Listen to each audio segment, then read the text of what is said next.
Aptos was like that. Cocaine,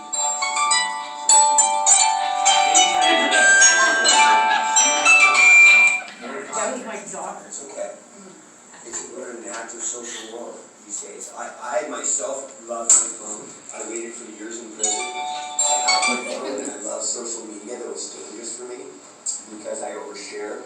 I'm learning to filter in my boundaries. I get really angry.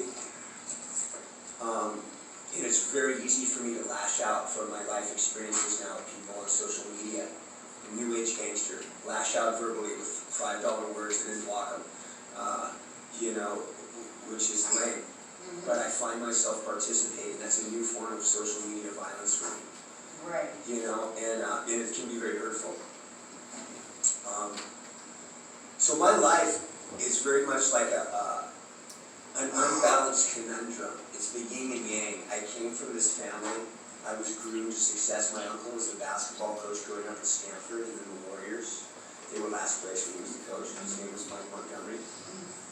My other uncle was a women's volleyball coach at San Jose State and USC. He played in the Pan Am Games. He was a stud, Dick Montgomery. My dad, I said, was an athlete. So I grew up with all these men in my life. I learned about the human body. I learned about what it's like to be successful. And I held myself at a high standard.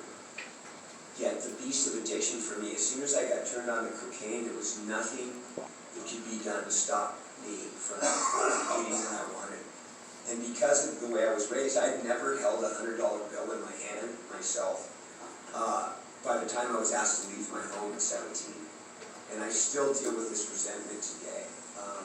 Because I was a child, I was a virgin, I was way into drugs, I had a communication problem with my mom and dad. Now my dad was gnarly. He could leave town and leave me at home and he would find a match head that was lit on our property in Aptos. He could literally come back and we thought we were slick, so I couldn't get away with anything. So I was under a gun. I had an addiction problem that I really, really liked. I found freedom in my addiction, man. And all the cool kids were doing it.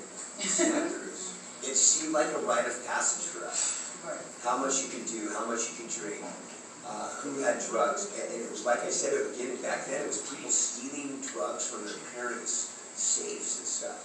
That's where we got high. The drugs were pretty good. And they're readily available? Readily available. I got high without having any money. Like I said, when I went out on my own, and I was playing water polo, I was 17. I'd never lived away from home. I'd never dealt with money. My rent was paid for while I went to school, but I didn't go to class. So even though I became honorably mentioned All-American, 17 years old, playing as a goalie at Cabrillo. And the funny is, the same time that Warren Berry, the lieutenant for the San Francisco Police Department, was a friend of mine, and has been a friend for years. I played water polo at Aptos, he played at Cabrillo, at Harbor, and we competed with each other. We knew each other. He went to Merced and studied law enforcement. I went to Cabrillo and flunked out, but that freshman year we played against each other. And his trajectory in life was that he's one of the top cops now and a good man. And mine was a convict. I was in prison. I have pictures to show you. You can take pictures of later of a youth in prison. I was a kid. I was a scared young kid, but I was big. I was good looking, and I was an athlete. This picture right here is one of the earlier ones. Now I was in my 20s already. The pictures earlier than this, and it's a progression. It becomes a progression. Eventually this was after doing 7 years, and right here you become a product of your environment. I became that guy. And for me it was, I learned a lot about my family. I learned a lot about respect. I turned into a man in prison, but I turned into an angry man. Did you feel like, it sounds like you were amongst a lot of people that are very successful and intelligent.